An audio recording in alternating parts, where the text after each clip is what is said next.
اللهم صل وسلم وبارك على سيدنا محمد وعلى آله وعلى أصحابه أجمعين. ازيكم يا حبايب قلبي، عاملين ايه؟ يا رب تكونوا في خير وفي أحسن حال. يا ريت لو أول مرة تزوروا قناتي ما تنسوش تشتركوا في القناة وتفعلوا زر الجرس عشان كل ما انزل فيديو جديد يوصلكوا الإشعار بيه. نسمي الله ونخش نشوف الفيديو بتاعنا النهاردة. فيديونا النهاردة كده يوم السوق، رحت السوق وجيت وقلت ايه نجهز كده غدا مع بعض سريع.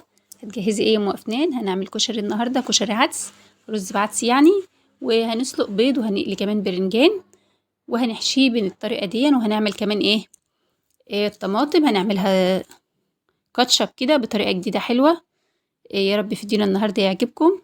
يا ريت لو اول مره تزوروا قناتي ما تنسوش تشتركوا في القناه وتفعلوا زر الجرس عشان كل ما انزل فيديو جديد يوصلكوا الاشعار بيه. نسمي الله ونشوف المشتريات بتاعتنا بتاعت السوق. كده جبت كرنبتين الواحده ب10، وجبت الطماطم غاليه النهارده، جايبه كيلو وربع ب10، وجبت كمان برتقان كده، وجبت كمان ليمون، وجبت خيار، وجبت جزر. دول كده المشتريات اللي انا كنت محتاجاها في البيت، رحت جبتها. انا كان عندي برنجان وفلفل فايض يعني من الاسبوع اللي فات ولسه موجود عندي في التلاجة. جبت خيار كده، الخيار هو كبير شويه بس هو ده اللي لقيته في السوق عندنا. وجبت كمان نص كيلو ليمون ب5 جنيه. وجبت الكرنبتين دول، الكرنبة ب10 جنيه. قلت اما اجيبهم كده عشان انا ما بنزلش كل اسبوع، ساعات بنزل اسبوع وساعات لا. جوزي يعني بيروح اسبوع وانا اسبوع، اما جوزي بيروح ما بعرفش يجيب الكرنب.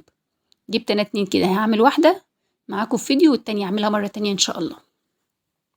اول حاجه كده هجيب الخضار بتاعي واحط طبق ميه في الحوض وابدا املاه واغسل الخضار بتاعي. هغسل البرتقان كده الاول، وبعد كده هنغسل مع بعض الطماطم برضو، وهغسل الجزر والخيار عشان تبقى كل حاجه عندي في التلاجة نظيفه، عشان لما اولادي يروحوا يجيبوا من التلاجة حاجه تبقى نظيفه عندك كده. تغسلي الخضار وتحطيه في التلاجة. وكمان كنت جايبه كميه حباش كده من قبلها بيوم، خضار يعني بتاع المحشي. هغسله كده معاكم برضو وهقطعه وافرزه في الفريزر. انا بجيبها من ايام الخضار بيبقى موجود من الشتاء، في الوقت اللي احنا فيه دلوقتي بجيب الخضار بتاع المحشي دوت واقطعه واخزنه في الفريزر، بيفضل عندي من السنه للسنه. وطول ما هو موجود بفضل ان انا اجيب اجيب طازه اشتغل بيه في البيت، واللي في الفريزر دوت افضل مخزناه. غسلت البرتقان وكمان كنت بغسل الطماطم كده واحطهم يتصفوا، وهجيب كمان الخيار والجزر اغسله كويس واحطهم في المصفى. كده كنت غسلت الخيار وهغسل كمان الجزر،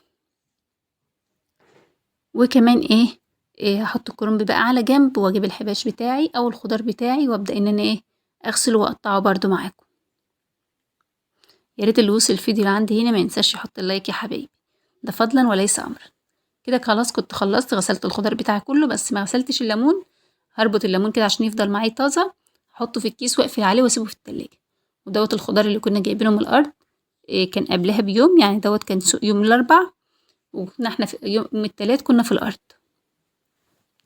بنقي الحبايب الخضار بتاعي كده وابدا ان انا نحطه في الطبق نغسله كويس جدا.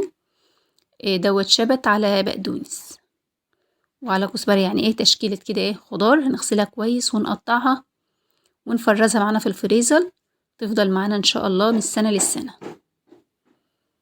وكمان شايفين ايدين افنان كانت واقفه بتساعدنا، عماله بتك عليه كده ينزل في الميه والحنفيه مفتوحه عليه بتغسل معايا يعني.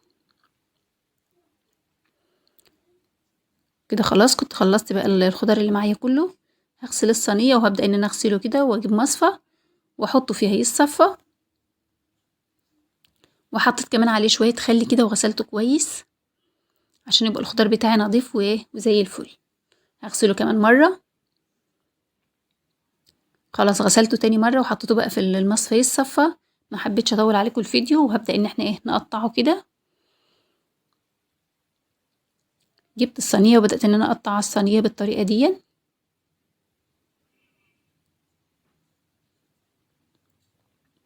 كده في الاواني اللي يبقى فيه خضار تجيب الخضار بتاعك تخزنيه وتحطيه في التلاجة، في اي وقت تعوزيه تلاقيه موجود عندك.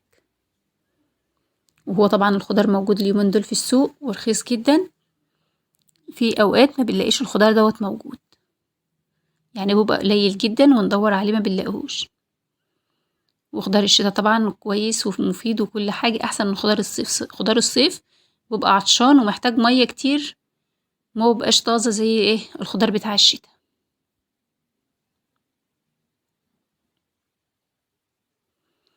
انا كنت بريح كده، بقطع شويه على الصينيه وبقطع شويه وانا ماسكاها على ايدي كده، ببدل يعني. كده كان اخر حبه معايا اهوت، هخلصهم كمان.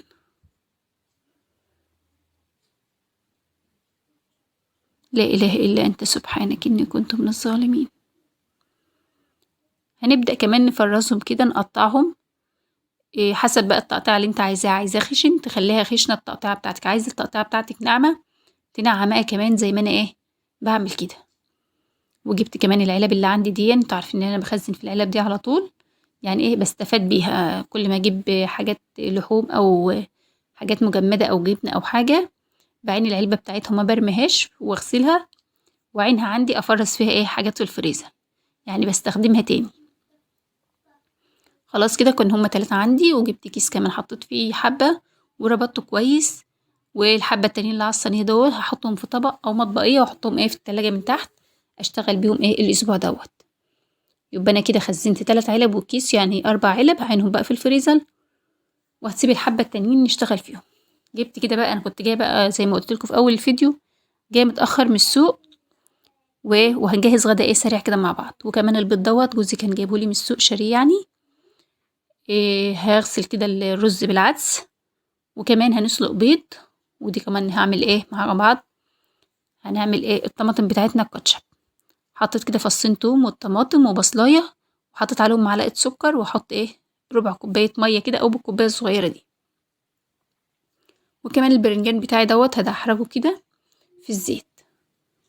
حطيت الطماطم بتاعتي استوت على البوتاجاز، وبعد كده جبتها حطيتها في الكبة وطحنتها كويس جدا، وبقت بالطريقة دي. حطيت لها شوية زيت وطحنتها على البوتاجاز. وكمان كنت دقيت الفلفل، جبت فلفل وفصين توم وشوية ملح وبهارات، وجبت الليمون دقيتهم كويس في الهون، وجبت الليمونة بتاعتي دي هعصرها كمان عليها، دي التمليحة بتاعت البرنجان بتاعي. والبرنجان بتاعي كنت دحرجته كده في المقلاية في شوية زيت صغيرين، والبرنجان وهو سليم كده بدأت ان انا اقلبه في البوتاجاز، على البوتاجاز لحد ما استوى. كده جبت البرنجان بتاعي ببدأ ان انا افتحه كده. هو كان سخن وانا كنت مستعجلة، يعني كنت متأخرة على الغدا وكنت مستعجلة بصراحة، كنت شغالة فيه وهو سخن. جبت بقى الدقة اللي انا عاملاها دي، فلفل بتوم بليمون بملح ببهارات، ودقها كويس في الهون، وبحشي بها البرنجان بتاعي وشوية خل يا حبايبي. طبعا كلنا عارفين بنعمله ازاي، كلكم ستات بيوت وشاطرين طبعا، بس الغرض من فيديوهاتنا ان احنا بنشجع بعض وبنحمس بعض ان احنا نقوم نخلص الشغل بتاع بيتنا ونستفاد من بعض. انت النهارده عامله فيديو انا استفاد منه، انا النهارده عامله بكره عامله فيديو انت تستفادي منه، بنشجع بعض يا حبايبي. وكمان كنت سلقت بيض، كان ابني اليوم دوت كان متعور قبلها بيوم، كنت عامله له فراخ، ودوت انا وجوزي بس اللي كنا مجهزين الغدا دوت نتغدى منه يعني.